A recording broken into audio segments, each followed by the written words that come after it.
아침 6시. 박선옥은 어김없이 눈을 떴다. 70이 넘은 몸이지만 생체 시계는 여전히 정확했다.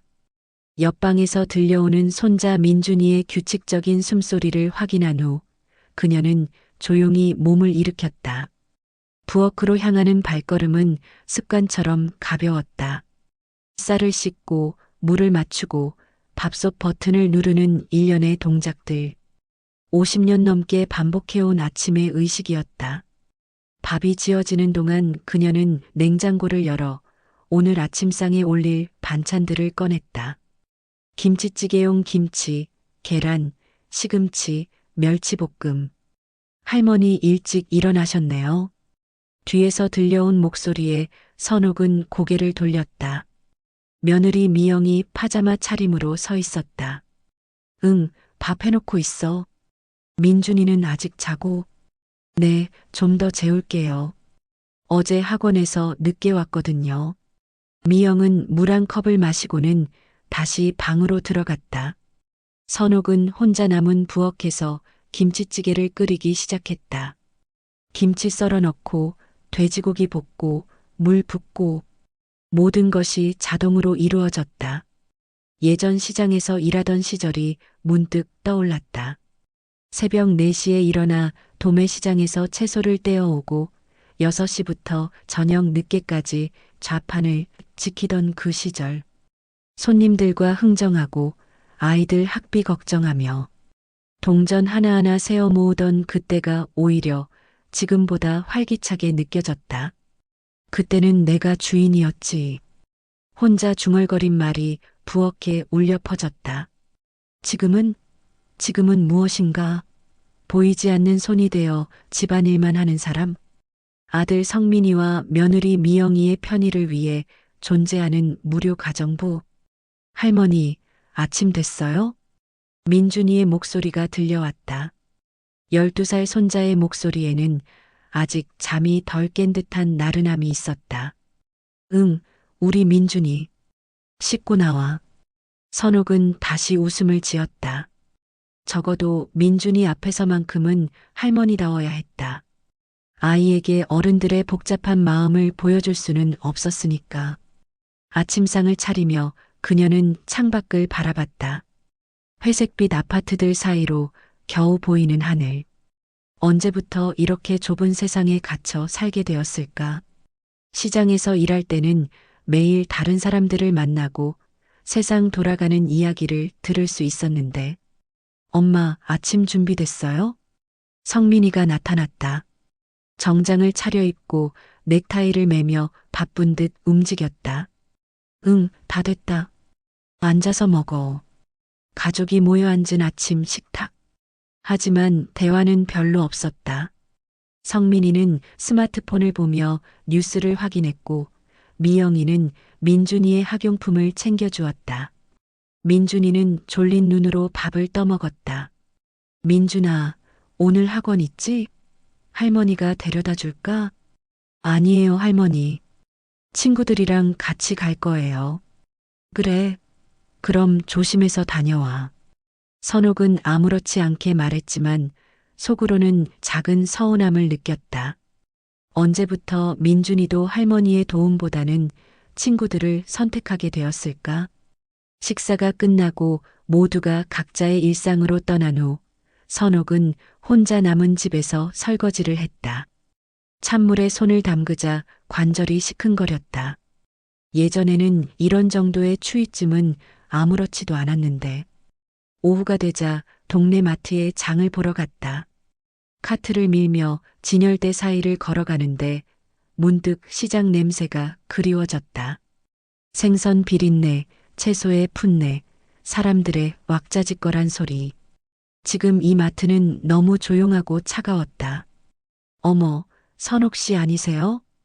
뒤에서 부르는 목소리에 돌아보니 같은 아파트에 사는 김영자 씨였다. 비슷한 또래의 여자였지만 선옥과 달리 늘 단정하게 차려입고 다녔다. 영자 씨, 안녕하세요. 장 보시나요? 저도 저녁거리 좀 사러 왔는데. 요즘 어떻게 지내세요? 그저 그래요. 손자 돌보고 집안이라고. 참 부러워요. 아들, 며느리랑 같이 사시니까. 저는 혼자 살아서 심심해 죽겠어요. 영자 씨의 말에 선옥은 애매하게 웃었다. 부러워할 일이 뭐가 있나 싶었지만 그런 마음을 드러낼 수는 없었다. 집으로 돌아와 저녁 준비를 하며 선옥은 다시 생각에 잠겼다. 이렇게 매일매일 똑같은 하루를 보내는 것이 과연 삶일까? 아니면 그냥 시간을 때우는 것일까? 저녁이 되어 가족들이 돌아왔다. 오늘도 어김없이 조용한 식사 시간. 가끔 성민이와 미영이가 회사 이야기나 민준이 교육 문제에 대해 대화할 뿐 선옥의 하루에 대해 묻는 사람은 아무도 없었다. 엄마, 내일 친구들이랑 영화 보러 가는데 민준이 좀 봐주세요. 미영이의 말에 선옥은 고개를 끄덕였다. 언제나 그랬듯이. 그날 밤 잠자리에 들며 선옥은 천장을 바라보았다. 형광등이 꺼진 어둠 속에서 어디선가 들려오는 물소리. 위층에서 설거지를 하는 소리였다. 자신처럼 누군가도 하루 일과를 마무리하고 있을 것이다. 문득 바다소리가 그리워졌다. 어릴 적 고향에서 들었던 파도 소리. 끝없이 밀려오고 또 밀려가는 그 소리가 지금의 답답함을 씻어줄 수 있을까? 하지만 그건 이제 불가능한 일이었다. 여기가 그녀의 자리고 이것이 그녀의 역할이었으니까. 적어도 지금까지는 그랬다. 엄마, 이것 좀 보세요. 미영이가 손에 종이 한 장을 들고 선옥에게 다가왔다. 아파트 관리사무소에서 온 공지였다. 아, 관리비 고지서구나. 아니에요. 이거 말고. 여기 보세요. 실버 운동교실 모집한다고 나왔어요. 엄마도 신청해 보시는 게 어때요? 선옥은 공지문을 받아들고 읽어봤다. 매주 화, 목 오후에 진행되는 시니어 체조 교실이었다. 굳이 그런 데까지 나가서 몸이 중요한데요. 집에만 계시지 말고 활동적으로 지내셔야죠. 미영이의 말에는 선의가 담겨 있었지만 선옥에게는 왠지 부담스럽게 들렸다. 집에만 있는 게 문제라는 식으로 들렸달까? 생각해 볼게. 네, 좋아요. 신청 마감이 이번 주까지래요. 그날 오후 선옥은 혼자 동네를 산책했다. 아파트 단지를 한 바퀴 돌고 근처 공원을 거쳐 다시 집으로 향하는 길이었다. 걷는 동안 무릎이 뻐근했다. 요즘 들어 계단을 오르내릴 때도 예전과 다른 느낌이었다. 공원 벤치에 잠시 앉아 쉬는데 옆자리에 비슷한 또래의 할머니가 앉았다. 안녕하세요. 네, 안녕하세요. 낯선 할머니는 손자로 보이는 아이와 함께 나온 것 같았다. 아이는 근처 놀이터에서 뛰어놀고 있었다. 손자 데리고 나오셨나 봐요? 네, 맞아요. 집에만 있으면 답답하다고 해서. 어르신은요? 저도 산책 겸 나왔어요. 요즘 몸이 예전 같지 않네요. 맞아요. 나이가 드니까 여기저기 아픈 데가 생기고, 저는 지난달에 병원에서 혈압약 처방받아 먹고 있어요. 혈압약? 선옥도 최근 어지러운 증상이 가끔 있었다. 병원에 가봐야겠다는 생각은 했지만 굳이 가족들에게 말하지는 않았다. 괜히 걱정 끼치고 싶지 않아서였다. 집으로 돌아와 저녁 준비를 하는데 갑자기 현기증이 일었다. 잠깐 싱크대에 손을 짚고 버텼다. 다행히 금세 괜찮아졌지만 뭔가 몸의 신호를 무시할 수 없다는 생각이 들었다. 할머니, 괜찮으세요? 민준이가 부엌으로 들어오며 물었다. 응, 괜찮다. 할머니 잠깐 어지러웠을 뿐이야. 에? 어디 아파요? 아냐. 그냥 잠깐 그런 거야. 우리 민준이 걱정 마라. 하지만 그날 밤에도 비슷한 증상이 있었다.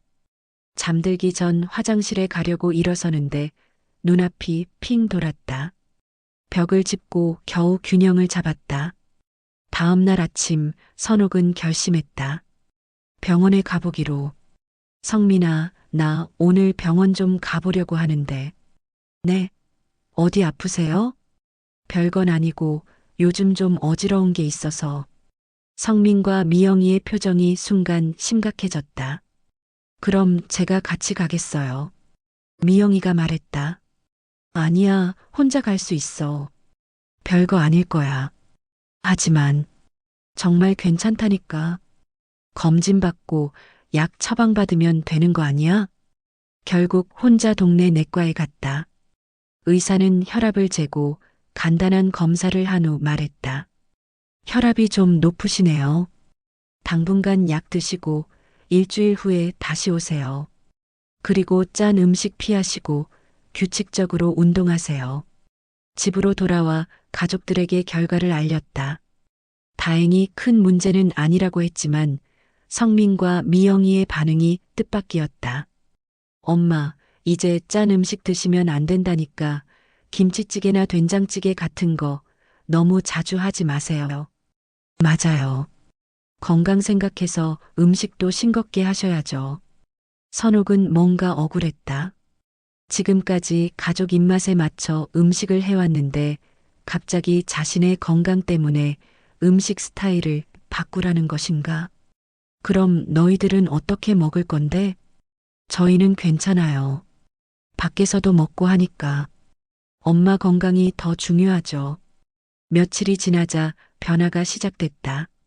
선옥이 만든 음식에 대한 가족들의 반응이 달라졌다. 엄마, 이거 너무 싱거운데요? 의사가 짜게 먹지 말라고 했잖아. 그래도 이렇게 싱거우면 제가 소금 좀 더 넣어 드실까요?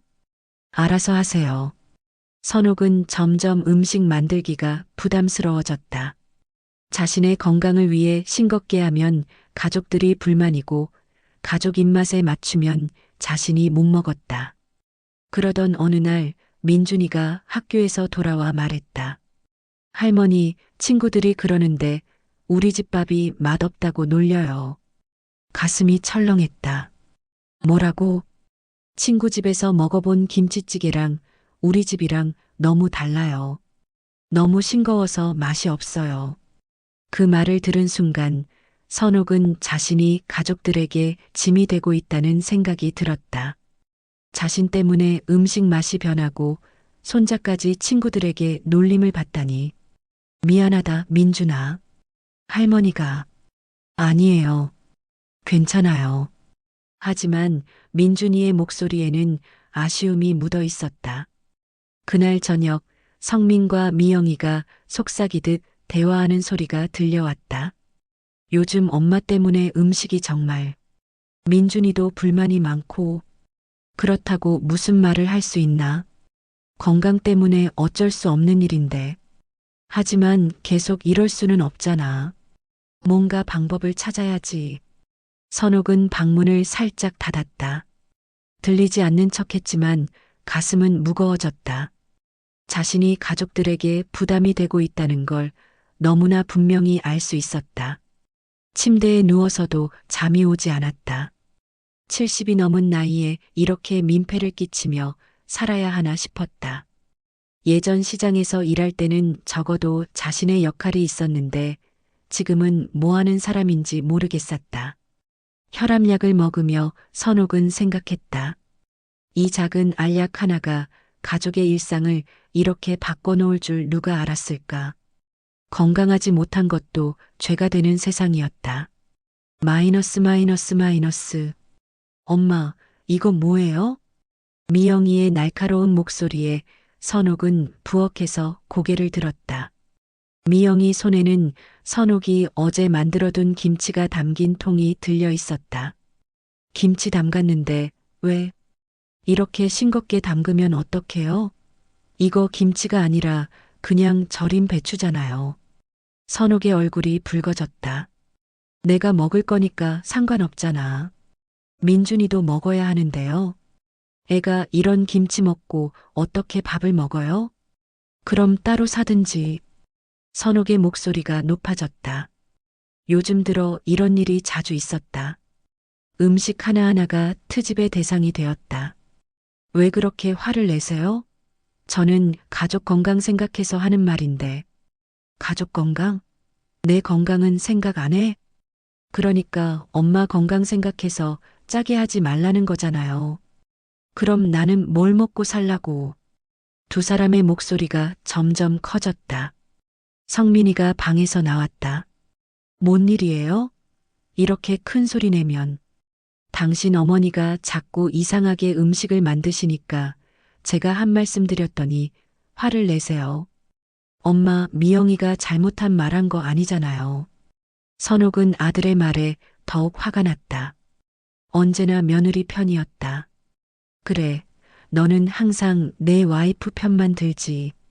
늙은 어미 말은 듣지도 않고. 엄마, 그런 말씀 마세요. 우리가 엄마 건강 걱정해서. 건강. 그게 그렇게 걱정되면 내가 따로 살면 되잖아. 순간 거실이 조용해졌다. 성민과 미영이의 얼굴에 당황스러운 기색이 스쳤다. 엄마, 무슨 말씀을. 아니야. 나도 이제 지쳤어. 매일매일 눈치 보며 사는 것도 지겹고. 선옥은 부엌으로 들어가 찬장문을 쾅 닫았다. 가슴이 두근거렸다. 혈압이 올라가는 게 느껴졌다. 그날 오후 민준이가 학교에서 돌아왔다. 평소와 달리 인사도 하지 않고 자기 방으로 들어갔다. 민준아, 왜 그래? 할머니 말 안 들려? 민준이가 방문을 열었다. 할머니, 엄마 아빠가 그러는데 할머니가 다른 데 가서 살 거라고요? 선옥의 가슴이 철렁했다. 누가 그런 말 했어? 엄마가요. 할머니가 불편해 하시니까 혼자 사실 수도 있다고. 그래서 민준이는 어떻게 생각하는데? 잠시 침묵이 흘렀다. 할머니가 가시면 심심할 것 같아요. 그런데 뭐? 요즘 할머니가 자꾸 화내시니까 무서워요. 선옥은 말문이 막혔다. 손자에게까지 무서운 할머니가 되어버린 것이다. 저녁 식사 시간은 그 어느 때보다 조용했다. 각자 젓가락질만 할 뿐 아무도 말을 하지 않았다. 민준아, 밥 더 먹어. 선옥이 반찬을 민준이 그릇에 올려주려 하자 민준이가 그릇을 피했다. 이거 너무 싱거워요. 그 순간 선옥에 참았던 감정이 터져나왔다. 그럼 먹지 마.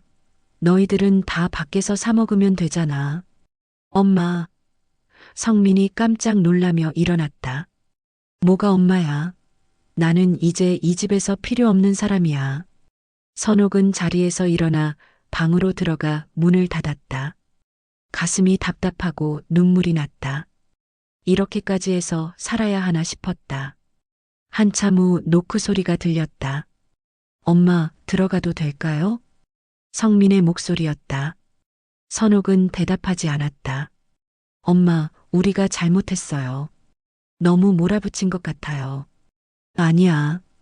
너희들 잘못이 아니야. 내가 늙어서 쓸모 없어진 거지. 그런 말씀 마세요. 엄마가 있어서 우리가 이렇게 살 수 있는 거잖아요. 뭐가? 민폐만 끼치는데? 성민은 한동안 말을 잇지 못했다. 엄마, 정말로 따로 살고 싶으세요? 선옥은 대답하지 않았다. 솔직히 자신도 확신이 서지 않았다. 며칠 후, 선옥은 오랜만에 옛 친구 정숙을 만났다. 동네 카페에서 차를 마시며 그동안의 이야기를 나눴다. 요즘 어떻게 지내? 아들, 며느리랑 잘 지내고? 선옥은 잠시 망설이다가 최근의 일들을 털어놓았다. 에이, 그런 일로 속상해하지 마. 다 그렇게 사는 거야. 정수가, 나 정말 힘들어. 그럼 잠시 떨어져 살아보는 건 어때? 응? 내가 아는 언니 하나 있는데 강릉 바닷가에 펜션을 해. 거기 관리인 구한다고 하더라고. 월세도 안 받고 용돈도 조금 준다고 하고. 선옥의 마음이 움직였다.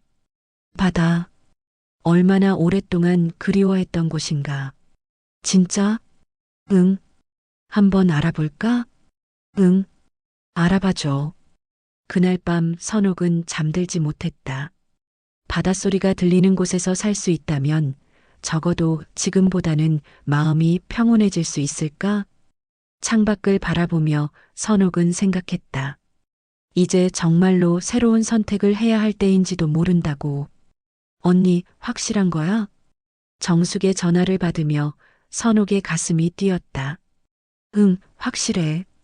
강릉 바닷가 펜션인데 주인 할머니가 혼자 하기 힘들어서 같이 살 사람을 구하고 있어. 청소랑 간단한 관리 일 도와주면 되고 방도 주고 용돈도 월 50만 원 준다고 해.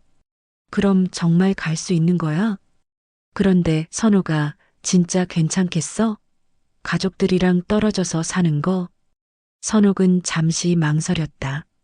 모르겠어. 하지만 지금 이대로는 안 될 것 같아. 그럼 내가 연락해서 한번 보러 갈 수 있게 해볼까? 응, 그래줘. 전화를 끊고 나서 선옥은 마음을 정리해야 했다. 정말로 이곳을 떠날 것인가? 아들과 며느리, 그리고 민준이를 두고 그날 저녁 식사 시간, 선옥은 조심스럽게 입을 열었다. 너희들, 내가 잠시 다른 데서 지내는 것에 대해서 어떻게 생각해? 성민과 미영이가 서로를 바라봤다. 엄마, 갑자기 왜 그런 말씀을? 아니야. 요즘 너희들도 불편하고, 나도 힘들고, 서로 좀 떨어져 있으면 낫지 않을까 해서. 어디로 가시려고 하세요? 미영이가 물었다. 강릉 쪽으로. 친구가 소개해 준 곳이 있어.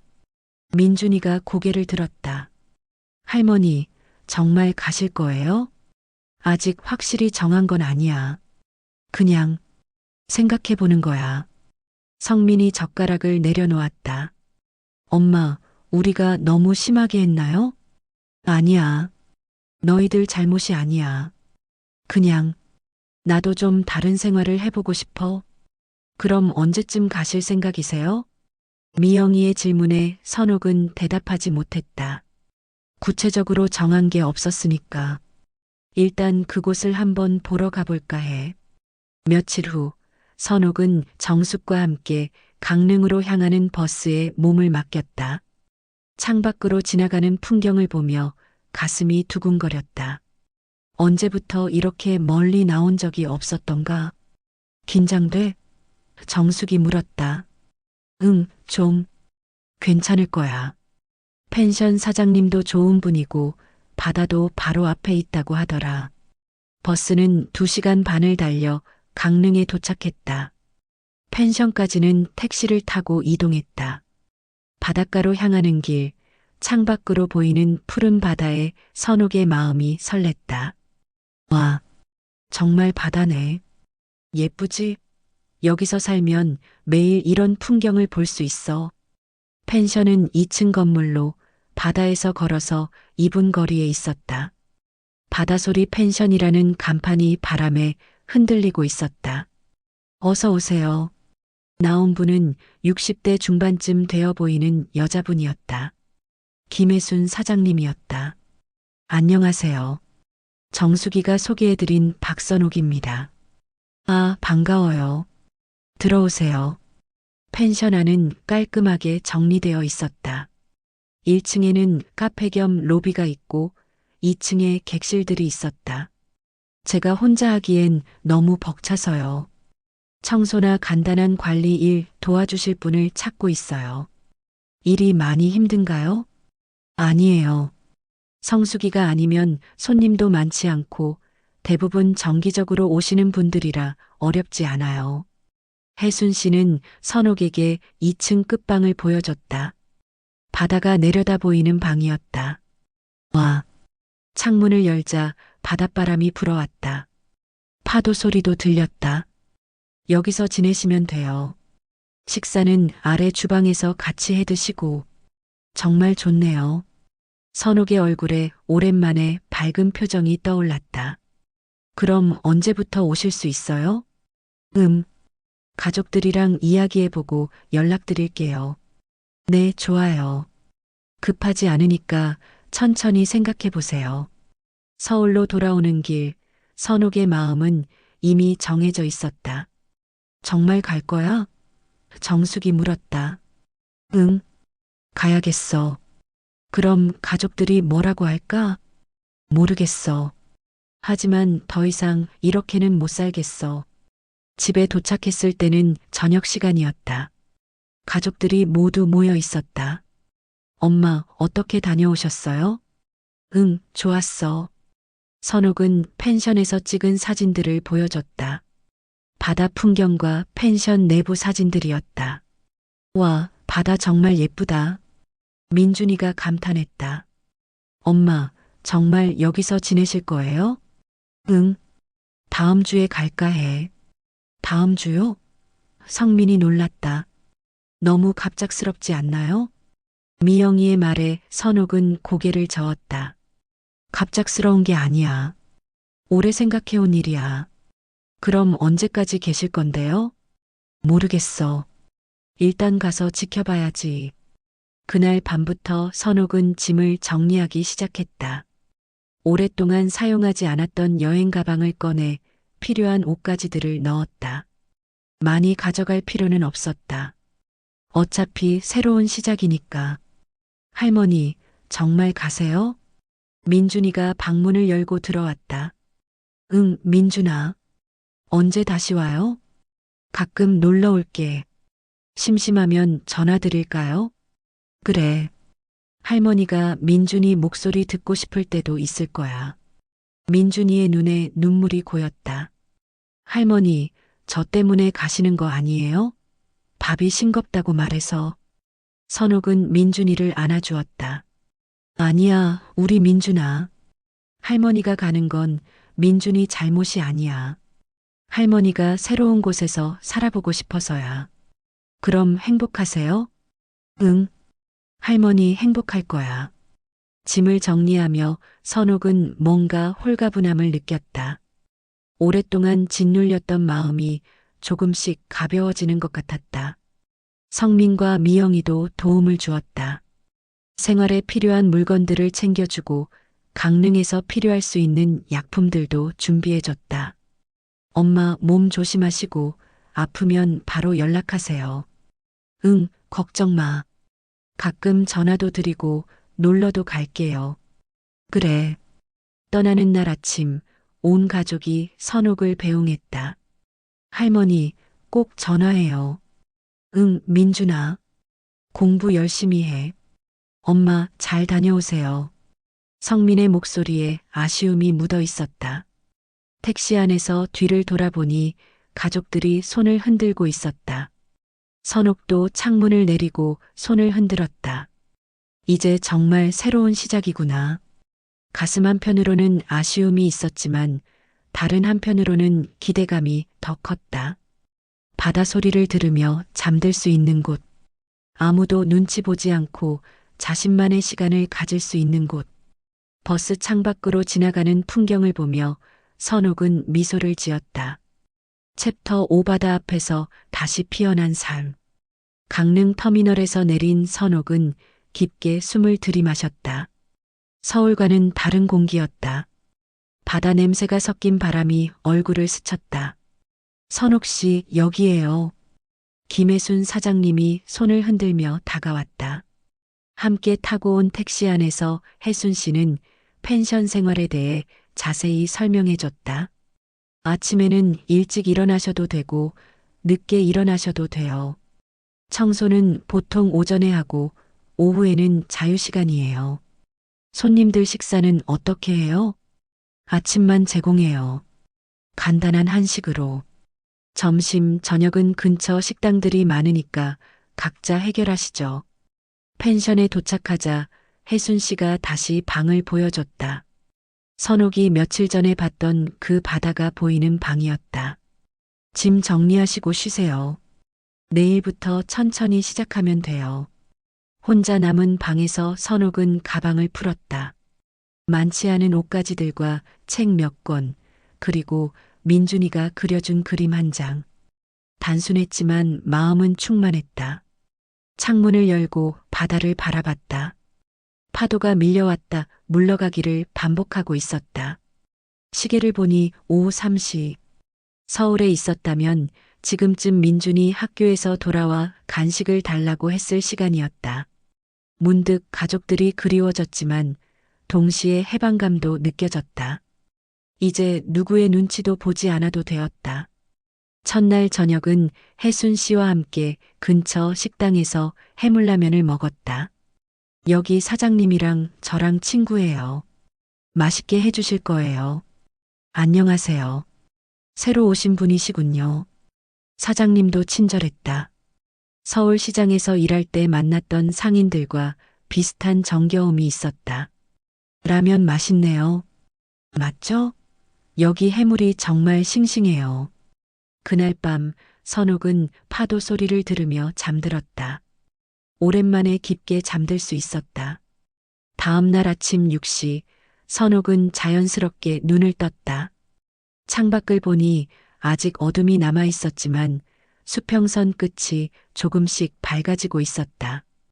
일출을 볼 수 있겠네. 재빨리 옷을 입고 바다로 나갔다. 펜션에서 2분 거리의 바닷가. 이미 몇몇 사람들이 일출을 기다리고 있었다. 태양이 수평선에서 떠오르기 시작했다. 바다 전체가 금빛으로 물들었다. 선옥은 넋을 놓고 바라봤다. 이런 장면을 언제 마지막으로 봤을까? 예쁘죠? 옆에 서 있던 할머니가 말을 걸었다. 네, 정말 아름다워요. 저는 여기서 30년 살았는데 매일 봐도 질리지 않아요. 부러워요. 새로 오신 분이시죠? 바다소리 펜션에서 일하신다고 들었어요. 네, 맞아요. 좋겠어요. 혜순이가 좋은 사람이거든요. 첫날부터 동네 사람들과 인사를 나눴다. 서울에서는 이웃과 인사하기도 쉽지 않았는데 이곳은 달랐다. 펜션으로 돌아와 혜순 씨와 함께 아침을 준비했다. 오늘 손님은 2팀뿐이었다. 주말이 아니면 한산해요. 그래서 더 좋죠. 바쁘지 않으니까. 일이 이 정도면 정말 좋네요. 선옥 씨는 서울에서 뭐 하셨어요? 시장에서 장사했어요. 채소 장사. 아, 그럼 일은 익숙하시겠네요. 시장 일이 훨씬 힘들죠. 아침 식사 준비를 마치고 손님들에게 서빙했다. 젊은 커플이었는데 선옥에게 고맙다고 인사했다. 할머니, 음식 정말 맛있어요. 고마워요. 오랜만에 들어보는 칭찬이었다. 집에서는 음식이 싱겁다, 맛없다는 말만 들었는데 오전 청소를 마치고 오후에는 자유시간이었다. 선옥은 바닷가를 산책했다. 모래사장을 걸으며 발가락 사이로 들어오는 모래의 감촉을 느꼈다. 바다를 보며 걷다가 평평한 돌을 발견했다. 앉아서 파도를 바라봤다. 머릿속이 비어가는 느낌이었다. 그동안 얼마나 복잡한 생각들로 가득했었는지. 핸드폰이 울렸다. 민준이에게서 온 문자였다. 할머니, 잘 도착하셨어요? 학교 다녀왔는데 집이 너무 조용해요. 선옥은 미소를 지으며 답장을 보냈다. 응, 민준아. 할머니 잘 있어. 여기 바다가 정말 예뻐.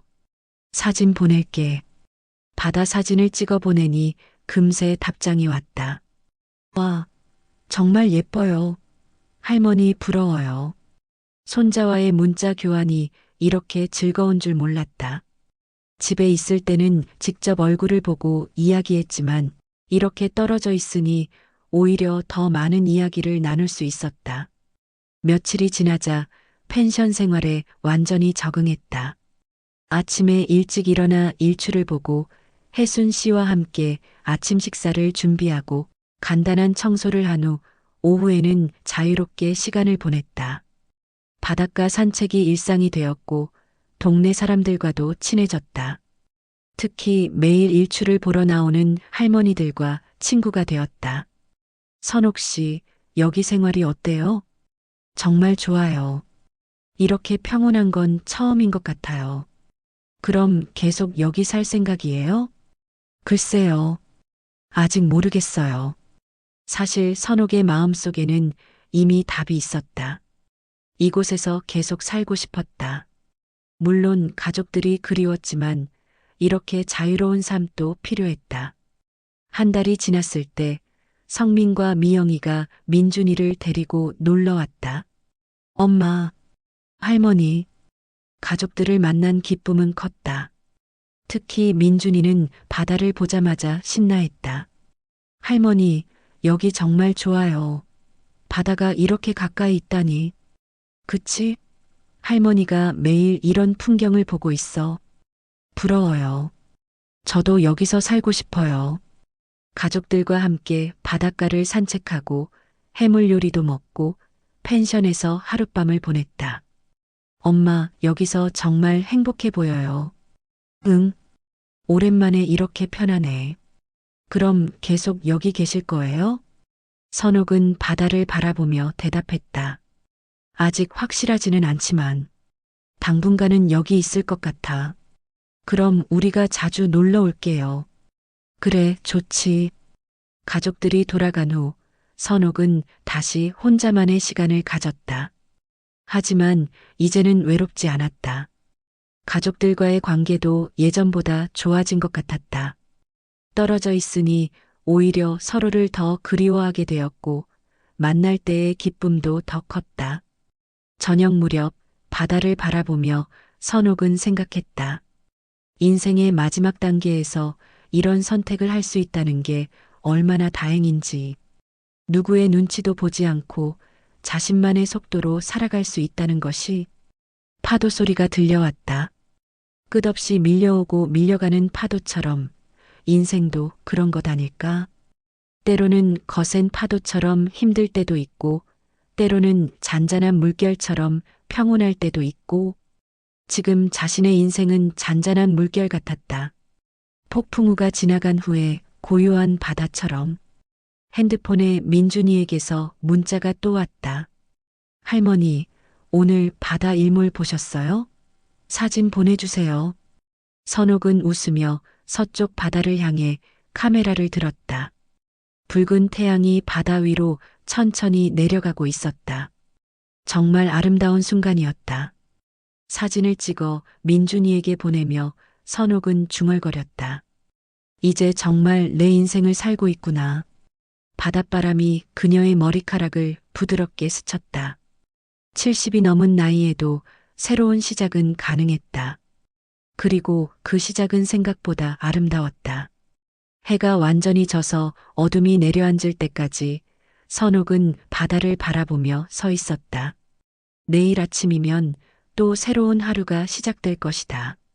일출을 보고 혜순 씨와 아침을 준비하고 손님들을 맞이하고 바닷가를 산책하는 평범하지만 소중한 하루가.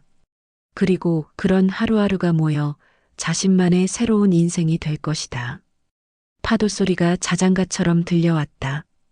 오늘 밤도 깊은 잠에 빠질 수 있을 것 같았다. 바다가 주는 평온함 속에서. 에피아이의 로지유이. 6개월 후 선옥은 완전히 강릉 생활에 적응했다. 이제 이곳이 진짜 집처럼 느껴졌다. 가족들도 한 달에 한 번씩은 놀러와서 함께 시간을 보냈다. 서로에 대한 그리움과 고마움이 관계를 더욱 돈독하게 만들었다. 그리고 무엇보다 선옥은 자신이 주체적인 삶을 살고 있다는 것에 만족했다. 더 이상 누군가의 뒷바라지만 하는 사람이 아니라 자신만의 역할과 가치를 가진 사람으로 살고 있었다. 바다는 여전히 그곳에 있었고 매일 아침 일출은 새로운 희망을 선사했다. 그리고 선옥도 그 바다처럼 자신만의 리듬으로 살아가고 있었다.